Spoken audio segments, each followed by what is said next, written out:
Aku terlahir di keluarga petani biasa, dan sejak kecil aku selalu melihat ibuku memasak dan bersih-bersih. Aku tidak pernah melihat ayahku memasak atau mengerjakan pekerjaan rumah tangga. Kakekku juga sama. Terkadang, ketika nenekku keluar seharian, kakek lebih memilih kelaparan daripada memasak, karena dia percaya bahwa memasak adalah pekerjaan perempuan. Aku melihat bahwa di kebanyakan keluarga, laki-laki bekerja di luar rumah, dan perempuan menangani pekerjaan rumah tangga.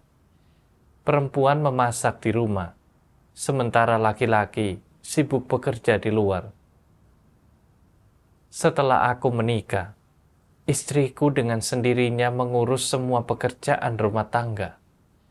Terkadang dia memintaku untuk melakukan beberapa pekerjaan rumah tangga, tetapi aku selalu enggan dan keberatan melakukannya. Aku selalu berpikir bahwa memasak dan mengerjakan pekerjaan rumah tangga adalah tugas untuk perempuan. Di musim panas tahun 2020, pemimpin memberitahuku bahwa sebuah tim sangat membutuhkan tuan rumah dan bertanya apakah aku bersedia pergi dan melakukan pekerjaan tuan rumah. Aku tidak mengatakan apa-apa, tetapi aku berpikir dalam hati, aku belum pernah melaksanakan tugas sebagai tuan rumah, dan bahkan aku tidak bisa memasak. Namun, karena kebutuhan akan orang yang mendesak, aku tetap menyetujuinya. Selama melaksanakan tugasku sebagai tuan rumah, aku menghabiskan setiap hari di dapur, mencuci dan bersih-bersih. Aku berpikir dalam hati, ini adalah tugas para saudari. Kenapa aku yang diminta melaksanakannya? Rasanya juga memalukan bagi seorang pria dewasa, sering pergi ke pasar, membeli sayuran, dan bahkan terkadang harus menawar dengan pedagang sayur. Setiap kali aku pergi ke pasar, membeli sayuran, aku merasa khawatir, karena takut orang lain akan memandangku rendah. Aku selalu cepat-cepat masuk dan cepat-cepat keluar, tidak ingin berlama-lama. Terkadang, beberapa saudara berkomentar bahwa sayurnya terlalu asin atau terlalu hambar. Dan aku merasa malu serta berdebat di dalam hati. Di rumah, istrikulah yang selalu mengerjakan pekerjaan rumah tangga dan memasak, bukan aku. Lagi pula, aku adalah seorang pria, dan ini adalah pekerjaan perempuan. Jadi wajar kalau aku tidak pandai melakukan itu. Kenapa kalian tidak bisa melihat hal ini dari sudut pandangku? Mau tak mau, aku merasa sedikit sedih dan bertanya-tanya kapan tugas ini akan berakhir. Aku sering melihat para saudara mengobrol dan mentertawakan tentang pekerjaan. Tetapi, aku tidak bisa merasa bahagia. Rasanya seperti aku membawa sebuah batu yang berat di punggungku, dan aku mendambakan hari di mana aku tidak perlu lagi melaksanakan tugas ini. Pada hari-hari itu, aku tidak memasak dengan sungguh-sungguh, dan hanya membuat mie setiap pagi. Kulihat mereka tidak makan banyak, tetapi aku tidak pernah bertanya apakah mereka sudah biasa dengan makanannya. Pada waktu itu, ada banyak kubis, jadi aku hanya merebusnya. Dan meskipun para saudara makan sangat sedikit, aku tidak peduli. Aku hanya berpikir, seperti apapun cara memasaknya, kubis tidak akan terasa begitu enak. Kemudian, para saudara dialih tugaskan dan mereka pindah. Tetapi pengawas memintaku untuk melanjutkan tugas sebagai tuan rumah. Aku benar-benar tidak mengerti. Kenapa aku, seorang pria dewasa, terus diminta untuk melaksanakan tugas sebagai tuan rumah? Memasak, mencuci, dan bersih-bersih adalah pekerjaan yang biasanya dilakukan para saudari. Akankah orang lain bertanya-tanya, kenapa seorang saudara yang melaksanakan tugas ini? Bagaimana aku akan menanggung malu ini? Ketika memikirkan hal ini, aku jadi merasa rendah. Selama beberapa waktu itu, aku berada dalam keadaan buruk. Dan aku merasa benar-benar kehilangan muka. Kalau aku meninggalkan tugas sebagai tuan rumah, aku merasa aku bersikap tidak masuk akal. Tetapi kalau aku terus melaksanakannya, aku tidak tahu bagaimana aku bisa bertahan. Dari luar, aku tampak melaksanakan tugasku. Tetapi di dalam hati, aku merasa tercekik. Dan aku tidak proaktif atau memperhatikan apapun yang kukerjakan. Aku melihat bahwa aku perlu bersih-bersih, tetapi aku tidak mau melakukannya. Dan beberapa kali, situasinya sampai pada titik di mana orang lain tidak tahan. Kemudian mereka membantu bersih-bersih. Aku juga tidak dengan tepat waktu mengeringkan makanan yang dikirim gereja. Dan akibatnya, makanannya basi dan harus dibuang. Setelah pemimpin tahu tentang hal ini, dia berkata kepadaku, "Semua makanannya sudah berjamur. Kalau kau lebih berhati-hati, kau pasti sudah mengeringkannya. Memastikan makanan yang mudah busuk dikonsumsi tepat waktu, dan itu tidak akan terbuang sia-sia. Dengan terjadinya masalah seperti ini, kau harus merenungkan sikapmu terhadap tugasmu." Saat aku mendengar pemimpin mengatakan hal ini, aku merasa sedikit bersalah. Memang benar, kelalaiankulah yang membuat makanan menjadi basi. Tetapi kemudian, aku mulai membuat pembenaran untuk diriku sendiri. Di rumah, ibu dan istrikulah yang selalu mengeringkan makanan, dan aku tidak pernah terlibat. Rasanya sungguh memalukan diminta melakukan hal-hal seperti ini. Aku selalu merasa seperti sedang dipermalukan. Dan aku tidak ingin terus memaksakan diri dalam situasi ini. Jadi, aku hanya berharap pemimpin akan mengaturku untuk melaksanakan tugas lain. Aku menjadi sangat negatif, sampai-sampai aku tidak tahu harus berkata apa saat berdoa kepada Tuhan. Dan ketika aku membaca firman Tuhan, aku tidak menemukan terang apapun. Setiap hari aku kelelahan dan merasa sesak. Dalam suatu pertemuan, seorang saudari menyadari bahwa aku berada dalam keadaan yang buruk dan mengingatkanku untuk merenungkan diri dan memetik pelajaran. Suatu hari, aku membaca satu bagian dari firman Tuhan. Tuhan Yang Maha Kuasa berfirman, "Apa yang dimaksud dengan tugas? Amanat yang Tuhan percayakan kepada manusia adalah tugas yang harus dilaksanakan oleh manusia. Apapun yang Dia percayakan kepadamu, itulah tugas yang harus kau laksanakan." Orang harus menemukan dan menentukan peran dan posisi mereka sendiri. Itulah yang dilakukan oleh orang yang bernalar. Kemudian mereka harus melaksanakan tugas mereka dengan baik, dengan sikap yang praktis dan realistis untuk membalas kasih Tuhan dan memuaskannya. Jika orang memiliki sikap seperti ini saat melaksanakan tugas mereka, hati mereka akan menjadi tenang dan damai. Mereka akan dapat menerima kebenaran dalam tugas mereka dan mereka secara bertahap akan melaksanakan tugas mereka sesuai dengan tuntutan Tuhan. Mereka akan mampu menyingkirkan watak mereka yang rusak, tunduk pada semua pengaturan Tuhan, dan melaksanakan tugas mereka dengan cara yang memenuhi standar. Inilah cara untuk mendapatkan perkenanan Tuhan.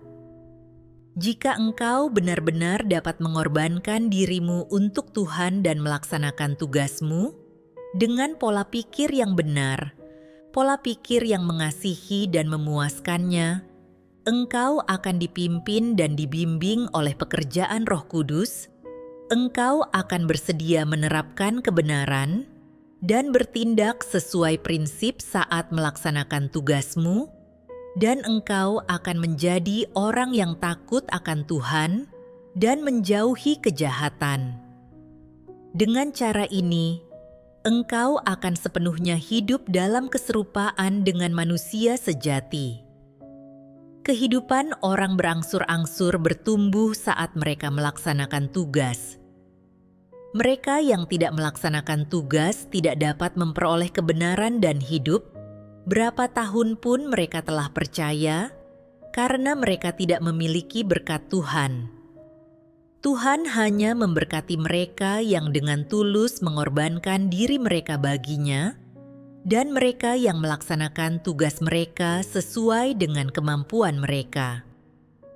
Tugas apapun yang kau laksanakan, apapun yang mampu kau lakukan, anggaplah itu sebagai tanggung jawab dan tugasmu, terimalah dan lakukanlah dengan baik.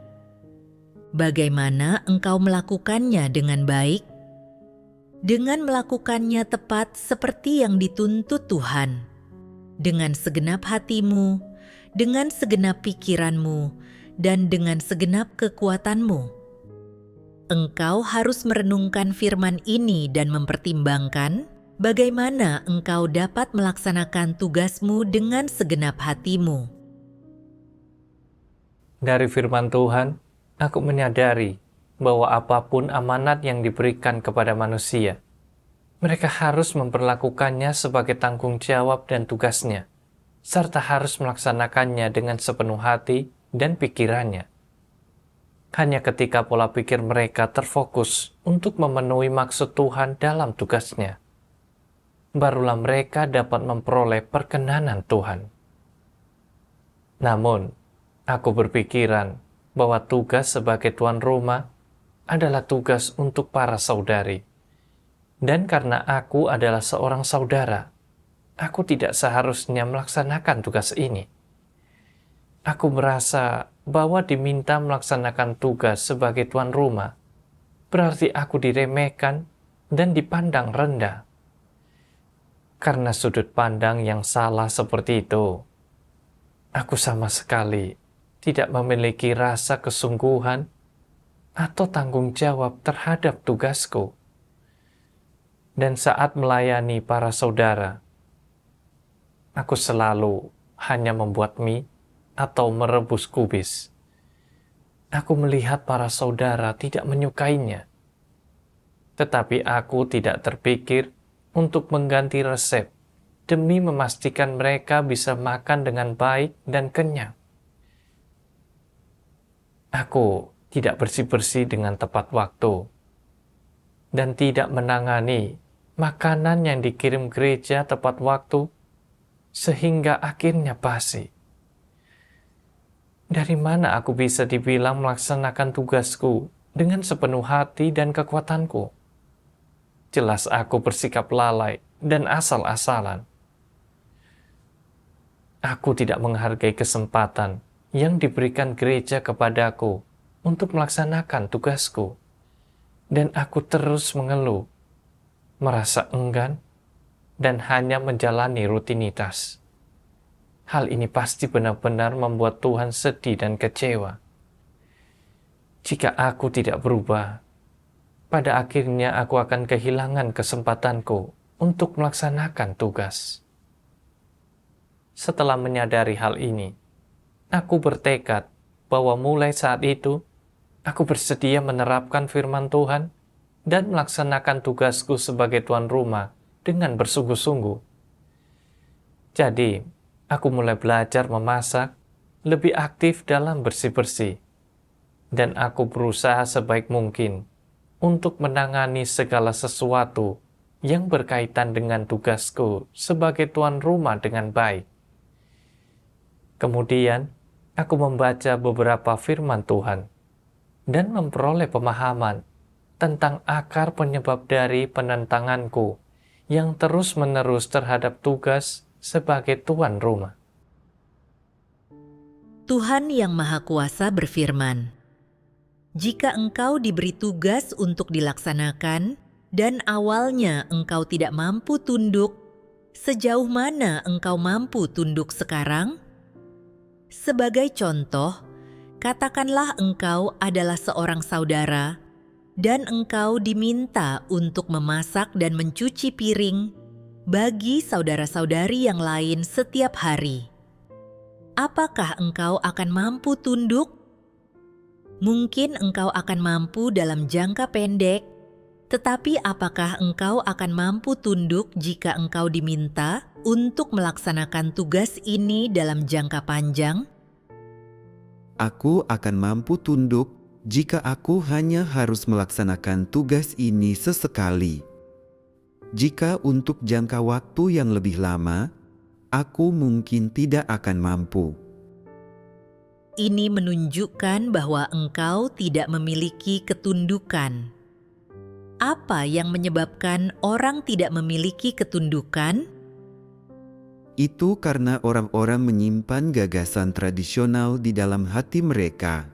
Mereka menganggap pria harus bekerja di luar rumah dan wanita harus mengurus pekerjaan rumah tangga, bahwa memasak adalah pekerjaan wanita dan seorang saudara kehilangan muka jika memasak. Itulah sebabnya tidak akan mudah untuk tunduk. Benar.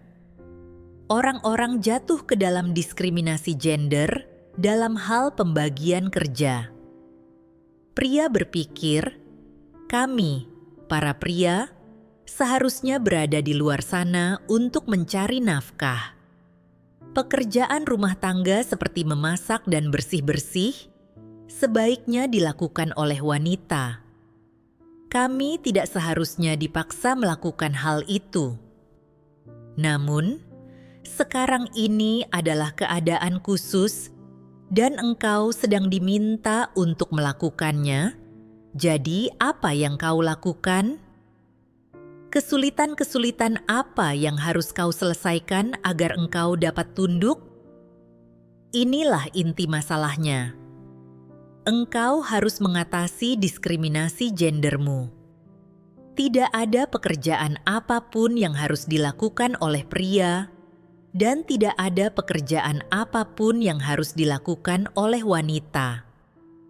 Pertama-tama, jangan membagi pekerjaan dengan cara seperti ini. Tugas apa yang dilakukan orang tidak boleh ditentukan berdasarkan gender mereka. Engkau dapat membagi pekerjaan dengan cara seperti ini di rumah dan kehidupanmu sehari-hari, tetapi sekarang ini ada hubungannya dengan tugasmu. Jadi bagaimana seharusnya engkau menafsirkannya? Engkau harus menerima bahwa tugas ini adalah dari Tuhan dan menerimanya, serta mengubah pandangan keliru yang ada dalam dirimu. Engkau seharusnya berkata, "Memang benar bahwa aku adalah seorang pria, tetapi aku adalah anggota gereja dan makhluk ciptaan di mata Tuhan. Aku akan melakukan apapun yang ditugaskan gereja kepadaku." Segala sesuatunya tidak dibagi berdasarkan jenis kelamin. Pertama, engkau harus melepaskan pandanganmu yang keliru, lalu menerima tugasmu. Apakah menerima tugasmu merupakan ketundukan sejati? Pada hari-hari selanjutnya, jika seseorang berkata bahwa makananmu terlalu asin, atau rasanya kurang enak, atau berkata bahwa engkau tidak memasak makanan dengan baik dan mereka tidak ingin memakannya, atau menyuruhmu memasak makanan yang baru? Mampukah engkau menerimanya? Pada saat itu, engkau akan merasa tidak nyaman dan engkau akan berpikir, "Aku adalah seorang pria yang bermartabat dan aku telah merendahkan diriku untuk memasak makanan bagi semua saudara-saudari ini, tetapi mereka tetap menunjukkan semua masalah ini. Aku sama sekali tidak memiliki harga diri lagi." Pada saat ini, engkau tidak ingin tunduk, bukan? Ini adalah suatu kesulitan.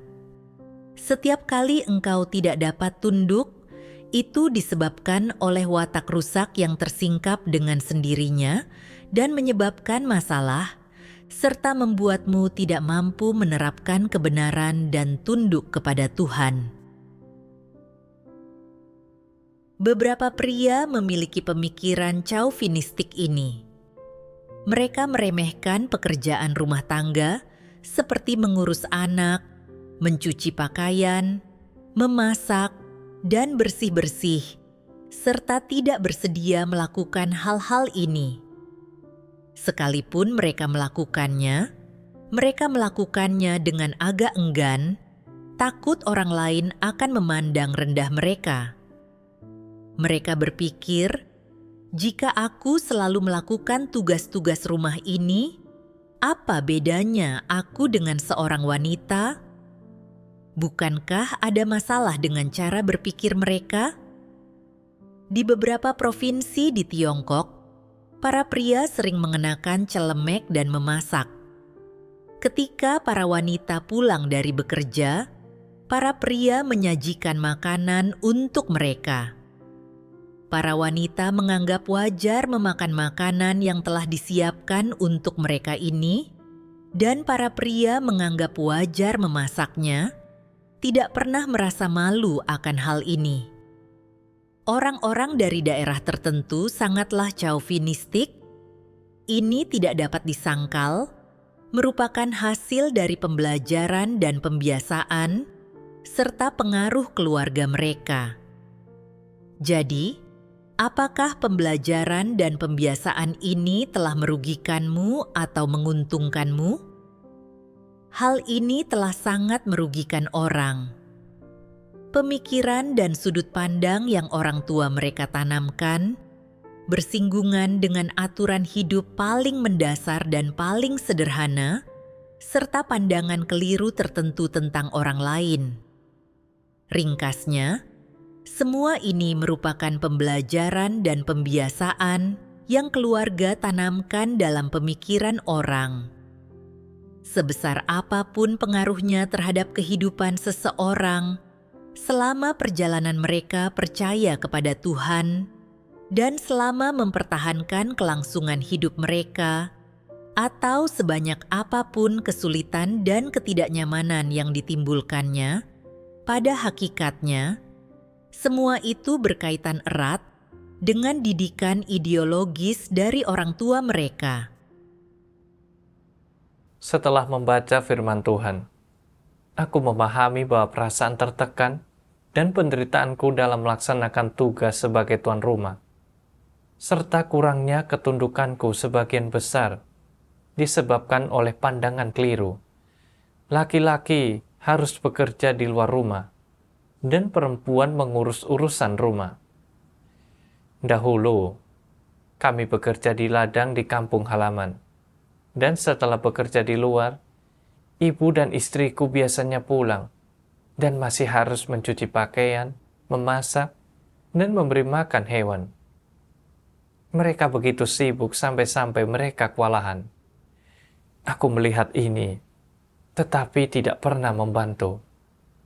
Aku berpikiran bahwa mencuci baju, memasak, dan melakukan semua pekerjaan rumah tangga adalah pekerjaan perempuan. Dan laki-laki hanya perlu menghasilkan uang untuk menafkahi keluarga dan melakukan pekerjaan di luar rumah. Aku berpikir bahwa laki-laki mengerjakan pekerjaan rumah tangga, mereka akan dianggap tidak berguna dan dipandang rendah. ketika hidup dengan pandangan seperti ini, aku jarang ikut serta dalam pekerjaan rumah tangga dan tidak memiliki kepedulian ataupun perhatian terhadap keluargaku. Setelah percaya kepada Tuhan, ketika aku diminta melaksanakan tugas sebagai tuan rumah, aku berpikiran bahwa bersih-bersih, membeli sayuran, dan memasak adalah tugas untuk para saudari. Dan para saudara tidak seharusnya diminta melaksanakan tugas seperti ini. Karena dipengaruhi pola pikir Chauvinisme, aku merasakan penentangan dan tidak bersungguh-sungguh melaksanakan tugasku. Kegiatan seperti pergi ke pasar untuk membeli sayuran, menawar dengan pedagang sayur, dan membeli sayuran murah tetapi berkualitas baik, sebenarnya adalah hal yang sangat wajar untuk dilakukan. Namun, aku selalu merasa itu memalukan, dan aku takut dipandang rendah.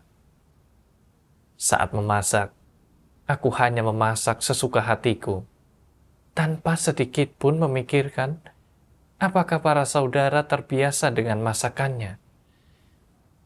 Karena aku menentang tugasku sebagai tuan rumah, aku bahkan tidak bersih-bersih ketika diperlukan. Aku benar-benar tidak memiliki kemanusiaan maupun nalar.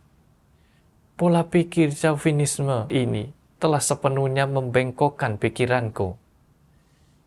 Aku memikirkan tentang bagaimana tugas itu berasal dari Tuhan, bahwa tugas tidak dibedakan berdasarkan status, gender, atau usia.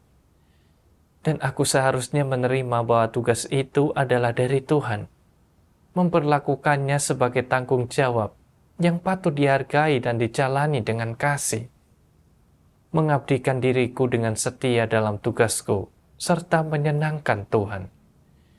Namun, aku justru hidup sesuai dengan pola pikir. Laki-laki harus bekerja di luar rumah, dan perempuan mengurus urusan rumah. Aku hanya memikirkan perasaanku sendiri, dan tidak pernah memikirkan apa sebenarnya tanggung jawab dan tugasku. Aku tidak punya ketundukan sedikit pun.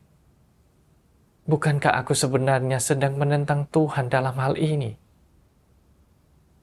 Setelah menyadari hal ini, aku merasa sangat menyesal dan bersalah.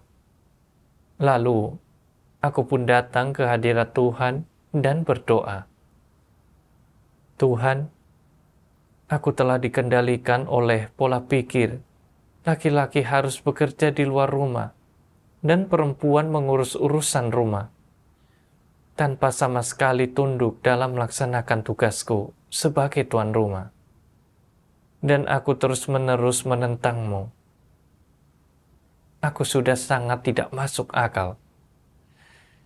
Tuhan, aku bersalah, tetapi aku bersedia bertobat kepadamu. Kemudian, aku membaca satu bagian lain dari firman Tuhan, dan aku pun mulai memahami standar Tuhan dalam mengukur manusia. Tuhan Yang Maha Kuasa berfirman, Tuhan tidak mengatakan apapun yang spesifik mengenai jenis kelamin manusia, karena baik pria maupun wanita adalah ciptaan Tuhan dan berasal dari Tuhan. Menggunakan ungkapan yang diucapkan oleh manusia, baik telapak tangan maupun punggung tangan terbuat dari daging. Tuhan tidak memiliki diskriminasi tertentu terhadap pria atau wanita. Dia juga tidak mengajukan tuntutan yang berbeda terhadap salah satu gender atau gender lainnya. Keduanya sama. Oleh karena itu, Tuhan menggunakan beberapa standar yang sama untuk menilaimu, entah engkau pria atau wanita. Dia akan melihat seperti apa esensi kemanusiaan yang kau miliki, jalan apa yang kau tempuh, bagaimana sikapmu terhadap kebenaran, apakah engkau mencintai kebenaran atau tidak, Apakah engkau memiliki hati yang takut akan Tuhan atau tidak? Dan apakah engkau mampu tunduk kepadanya atau tidak? Ketika memilih orang dan membina mereka untuk melaksanakan tugas tertentu atau memenuhi tanggung jawab tertentu, Tuhan tidak memandang apakah mereka pria atau wanita. Tuhan mempromosikan dan memakai orang, entah mereka pria atau wanita, dengan melihat apakah mereka memiliki hati nurani dan nalar, apakah kualitas mereka memenuhi standar, apakah mereka menerima kebenaran dan jalan apa yang mereka tempuh. Tentu saja, ketika menyelamatkan dan menyempurnakan manusia, Tuhan sama sekali tidak mempertimbangkan gender mereka. Jika engkau adalah seorang wanita, Tuhan tidak akan mempertimbangkan apakah engkau berbudi luhur, baik hati, lemah lembut, dan bermoral atau tidak, atau apakah engkau berkelakuan baik atau tidak, dan Dia tidak menilai pria berdasarkan kejantanan dan kemaskulinan mereka. Hal-hal ini bukanlah standar yang berdasarkannya Tuhan menilai pria dan wanita. Dari firman Tuhan, aku melihat bahwa watak Tuhan itu benar, dan Dia tidak memperlakukan manusia secara berbeda berdasarkan gender mereka. Saat Tuhan menciptakan Adam dan Hawa, Dia tidak mendiskriminasi mereka berdasarkan jenis kelaminnya. Dan kasih serta perhatian Tuhan kepada mereka sama besarnya, tanpa pilih kasih. Firman yang Tuhan sampaikan di akhir zaman untuk menyelamatkan manusia ditujukan kepada semua orang, tanpa memandang kebangsaan, ras, atau jenis kelamin. Dalam pengalamanku, aku juga melihat bahwa rumah Tuhan tidak mempertimbangkan jenis kelamin saat mempromosikan dan menggunakan orang. Tetapi pertimbangannya dibuat berdasarkan pada apakah orang itu mencintai kebenaran, memiliki hati nurani dan nalar, serta dengan melihat jalan yang ditempuh orang itu. Tidak ada aturan yang mengatakan bahwa pemimpin dan pekerja harus dilakukan para saudara, dan tugas sebagai tuan rumah harus dilakukan oleh para saudari. Sebagai contoh, aku mengenal seorang saudara yang juga melaksanakan tugas sebagai tuan rumah. Dan setiap kali ada waktu, dia fokus membaca firman Tuhan. Saat pertemuan, dia berterus terang dalam persekutuan tentang keadaan serta kesulitannya. Dan saat menghadapi kesulitan, dia mencari kebenaran dan fokus pada penerapan sesuai prinsip kebenaran. Saudara ini melaksanakan tugasnya tanpa terkekang oleh jenis kelamin. Kemudian, aku menyadari bahwa hidup dengan sudut pandang chauvinisme yang absurd ini adalah salah dan ekstrim, serta benar-benar bertentangan dengan firman Tuhan. Setelah memahami kebenaran ini, aku pun dapat mengenali mentalitas chauvinisme ini dan bersedia menolaknya dari hatiku. Aku juga menjadi mampu menerima tugas sebagai tuan rumah sepenuhnya. Kemudian, aku membaca lebih banyak firman Tuhan, dan aku makin memahami cara melaksanakan tugas sebagai tuan rumah ini dengan baik. Tuhan Yang Maha Kuasa berfirman, prinsip yang harus kau pahami dan kebenaran yang harus kau terapkan adalah sama, apapun tugas yang kau laksanakan. Apakah engkau diminta untuk menjadi pemimpin atau pekerja? Atau apakah engkau memasak hidangan sebagai tuan rumah? Atau apakah engkau diminta untuk mengurus beberapa urusan eksternal atau melakukan pekerjaan fisik? Prinsip kebenaran yang harus kau patuhi dalam melaksanakan berbagai tugas ini adalah sama, yaitu harus didasarkan pada kebenaran dan firman Tuhan. Lalu apa yang terbesar dan yang utama di antara prinsip-prinsip ini? Yaitu membaktikan segenap hatimu, segenap pikiranmu, dan segenap kekuatanmu untuk melaksanakan tugas dengan baik, serta melaksanakannya dengan memenuhi standar. Sebagai contoh, katakanlah tanggung jawabmu adalah memasak untuk saudara-saudari, dan itu adalah tugasmu. Bagaimana seharusnya engkau memperlakukan tugas ini? Kami harus mencari prinsip-prinsip kebenaran. Bagaimana engkau mencari prinsip-prinsip kebenaran? Ini melibatkan kenyataan dan kebenaran. Engkau harus memikirkan tentang bagaimana menerapkan kebenaran dan bagaimana melaksanakan tugas ini dengan baik. Aspek kebenaran manakah yang berkaitan dengan hal ini? Langkah pertama adalah engkau harus terlebih dahulu mengetahui, aku tidak memasak untuk diriku sendiri. Ini adalah tugasku. Ini berkaitan dengan aspek visi. Bagaimana dengan langkah kedua? Kami harus memikirkan tentang bagaimana memasak makanan itu dengan baik. Apa standar untuk memasak dengan baik? Kami harus mencari tuntutan Tuhan. Benar. Hanya tuntutan Tuhanlah kebenaran, standar, dan prinsip itu. Lakukan segala sesuatu sesuai dengan tuntutan Tuhan. Ini adalah satu aspek kebenaran. Engkau harus terlebih dahulu memikirkan aspek kebenaran ini, dan kemudian merenungkan, Tuhan telah memberiku tugas ini untuk dilaksanakan. Apa standar yang dituntut oleh Tuhan? Engkau harus terlebih dahulu memiliki dasar ini. Lalu, bagaimana seharusnya engkau bertindak agar memenuhi standar Tuhan? Makanan yang kau masak harus sehat, lezat, higienis, dan tidak berbahaya bagi tubuh. Inilah rincian yang terlibat.